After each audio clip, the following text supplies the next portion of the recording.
We live on a blue planet. The ocean does not only support humanity, but it supports all life on Earth. Thank you all for being here today on World Oceans Day, and for those that are tuning in online, to celebrate the ocean and all it sustains. My name is Leah Doriel, and I'm the founder of ocean nonprofit Oceanic Global. We are excited to be joining our host, the United Nations Office of Legal Affairs and the Division of Ocean Affairs and Law of the Sea, once again for this year's event, made possible today by La Mer.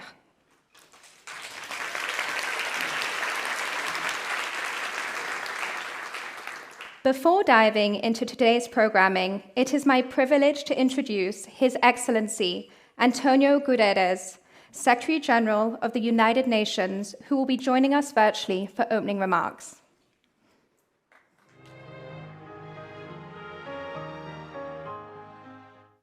Dear friends of the oceans, last month, the World Meteorological Organization revealed that 4 key climate indicators broke new records in 2021. Sea level rise, ocean heat, ocean acidification, and greenhouse gas concentrations. It is clear that the triple crisis of climate change, biodiversity loss, and pollution are threatening the health of our oceans, on which we all ultimately depend. The ocean produces more than 50% of the planet's oxygen and is the main source of sustenance for more than 1 billion people. Ocean-based industries employ some 40 million people. Yet, ocean resources and biodiversity are being undermined by human activities. More than 1/3 of the world's fish stocks are harvested at biologically unsustainable levels. A significant proportion of coral reefs have been destroyed. Plastic pollution has reached the remotest islands and deepest ocean trenches, and coastal dead zones from land-based pollution are growing. It is time to realize that to achieve the Sustainable Development Goals and the objectives of the Paris Agreement on climate change, we urgently need collective action to revitalize the ocean. That means finding a new balance in our relationship with the marine environment.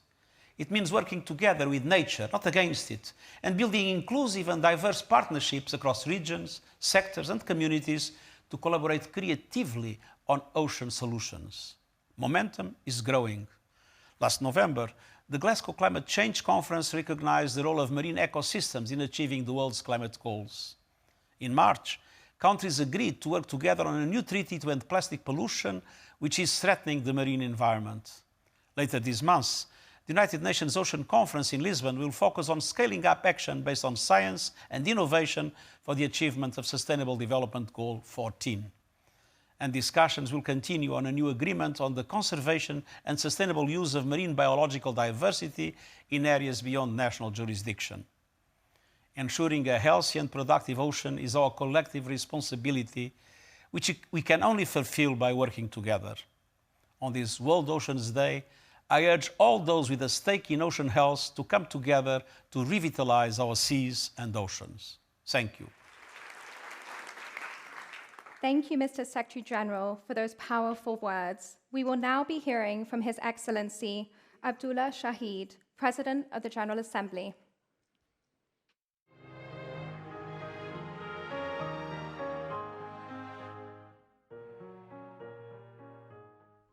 Excellencies, ladies and gentlemen, I'm thrilled to celebrate World Oceans Day with you. I congratulate the United Nations Office of Legal Affairs, and in particular the Division for Ocean Affairs and the Law of the Sea, for organizing this important event, and I thank them most sincerely for their kind invitation. This day of recognition comes to us at a most critical time, and this year's theme, Revitalization, Collective Action for the Ocean, reflects the urgent need for the international community to come together to save our oceans. Friends, we heavily depend on the ocean, and the ocean's health depends on our actions. The ocean covers 71% of the Earth's surface and contains about 97% of the Earth's water, and is home to up to 80% of all life on the planet. Over 3 billion people rely on the ocean for their livelihood, and it is estimated that by 2030, 40 million people will be employed by ocean-based industries. Although our ocean and seas are crucial to our survival, science demonstrates that the current level of human activities are detrimental to its well-being and in turn to our own. As we work to achieve SDG 14, this day marks an opportunity for us to work together to restore our ocean's health, which is a critical part of the solution to the climate and biodiversity crisis. The resolution adopted at the resumed fifth session of the United Nations Environment Assembly in Nairobi earlier this year to end plastic pollution and forge an international legally binding agreement by 2024 is a step in the right direction. Going forward, I would encourage you all to participate in the 2022 UN Oceans Conference in Lisbon from 27th June to 1st July. I also ask that you continue to actively engage in all ocean-related General Assembly processes, including the negotiations on biodiversity beyond national jurisdiction and on the third cycle of the World Ocean Assessment. For my part, on 19th July, I will be convening a General Assembly Moment for Nature. This high-level thematic dialogue will take stock of the many recent and relevant environmental summits and conferences, including the 2022 Ocean Conference. Together, we can assess common bottlenecks and opportunities to accelerate progress and solutions. Dear friends, this year we commemorate the 40th anniversary of the United Nations Convention on the Law of the Sea, or UNCLOS, recognized as the Constitution of the Sea. Let us use this anniversary to stress the key role to be played by the General Assembly to build international political will and to create change in our world.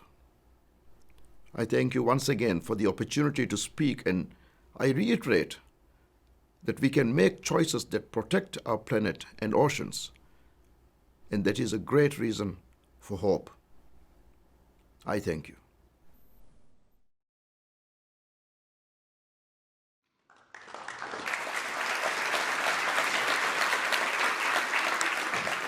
Next, it is my distinct honor to introduce Mr. Sergio Suarez, Under Secretary General for Legal Affairs and the United Nations Legal Council.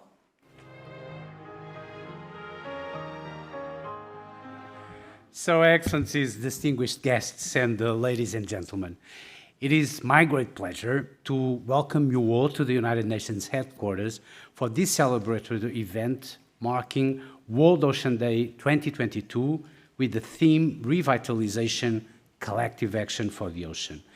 And after 2 years of virtual celebrations, my office and me personally, we are delighted to mark this event with you all in person, as well as with our global audience joining us online. And what a pleasure to see a full room of ocean friends. So let me first express my sincere thanks also on behalf of my office and its Division for Ocean Affairs and the Law of the Sea to the speakers and to the performers who will inspire us today. I would also like to convey our deep gratitude to all involved in the organization of this event, in particular to Oceanic Global for their generous contribution, as well as to La Mer for making this possible. Now, as the Secretary General has observed in his message for the year's World Ocean Day, the planet and the ocean are facing multiple crises that require our collective attention and efforts. And ensuring a healthy and productive ocean is our collective responsibility, which we can only fulfill by working together. So today we gather to share our experiences, learn from each other, build connections to act collectively for the revitalization of the ocean. The program will spotlight a wide range of voices representing diverse collective initiatives from marine scientists to ocean economy experts, and from well-established names to youth voices. The winners of the annual photo competition will also be revealed. Now, many issues that the speakers will discuss today are those that we encounter in our work. Indeed, 2022 is a super ocean year at the United Nations with a record number of ocean-related meetings and events. And as noted by the President of the General Assembly, it also marks the 40th anniversary of the United Nations Convention on the Law of the Sea, often referred to as the Constitution for the Oceans. Last month, at a meeting on the implementation of an ecosystem approach to fisheries management, communities of scientists, policymakers, and diplomats came together to share experiences from national, regional, and global levels. All this week, diplomats and experts from around the world are meeting just down the hall to discuss ocean observing, collaborative work that is crucial to enhance our scientific understanding and management of the ocean. As also mentioned by the Secretary General, the United Nations Ocean Conference will be held at the end of June in Lisbon, my hometown, and we are delighted that the representatives from the co-hosts, Kenya and Portugal, are with us today to share their visions for the conference. I particularly greet the Minister of Foreign Affairs of Portugal.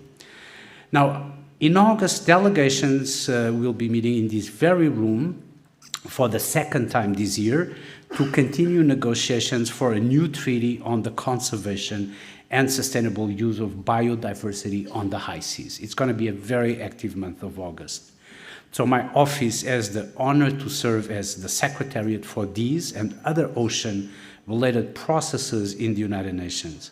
Through these important meetings, our work in capacity building, and through events such as today's, we hope to inspire revitalized efforts and collective actions to address the many problems that oceans face.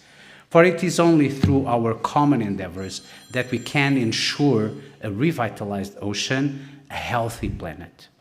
Excellencies, distinguished delegates, ladies and gentlemen, I invite you now to join me and our very special guests to celebrate World Oceans Day in this important year for the oceans. Thank you, and over to you, Leah.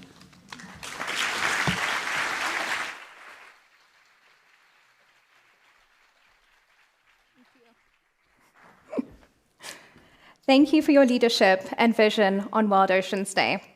At Oceanic Global, our mission is to shed light on humanity's interconnectivity to the ocean and to provide solutions for all stakeholders at all levels that work to protect it. Through our work, we have seen the abundance that the ocean provides us, from the air that we breathe, to the food that we eat, to the ways that we travel, the traditions that we hold, and how we transport and even source our goods. At the same time, we have also seen the increasing strain that humanity places on the ocean, especially in the wake of the pandemic. We, within the ocean community, know that the ocean is bearing the brunt of humanity's actions, and we are taking more from the ocean than it is able to give. Today's theme, Revitalization, Collective Action for the Ocean, calls on us to reconsider that relationship and to rebalance our give and take for the sake not only of the ocean's health, but also for the health of all it sustains. We live on a blue planet. The ocean does not only support humanity, but it supports all life on Earth. The impact of our individual and collective actions have caused its dire state. And now we all need to work together to change that.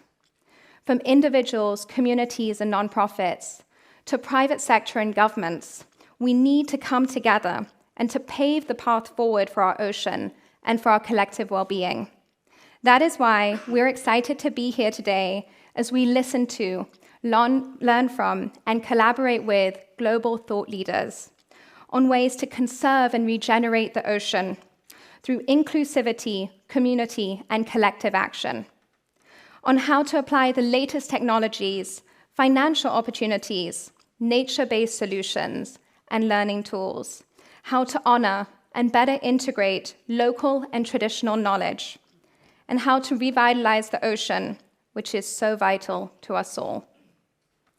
We will now be hearing from environmental action organizer and poet Jade Lopez, whose work underscores the power of art to instill emotion and inspire change. Jade reminds us of the strong voice that the next generation has in leading and engaging action, as well as the importance of uplifting youth voices surrounding issues and decisions that will shape the fate of all our futures.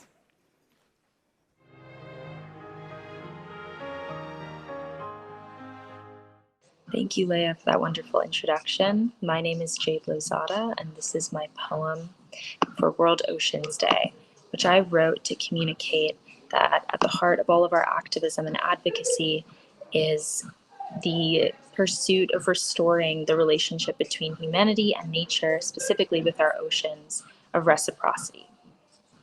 I hope that you enjoy the poem. I belong to the ocean's palm. Its stir of life stretches into my homeland. A beating heart labyrinth enclosed by water encloses me in its embrace. So I forget the ancient cycle that surrounds me. I forget that its gleam conceals an ecosystem in peril. I forget that it needs me too, because humanity thrives on reciprocity, and we have all once forgotten what we owe to where we belong. As we float to the surface of dreams, sleep's illusions dissolve into reality. We now awaken to our own deceptions of human progress. But that failure binds us in action, in individual initiative and collective call, in common purpose to the life we sacrificed for ours, to oceans languishing beneath their beauty, awaiting our restoration of sacred reciprocity. Thank you. So now it is my pleasure to introduce today's host, long-term sustainability advocate, Amber Valletta. Amber has been a pioneering voice within her industry and the public eye, utilizing her platform to raise awareness and to inspire action for our blue planet. Amber, over to you.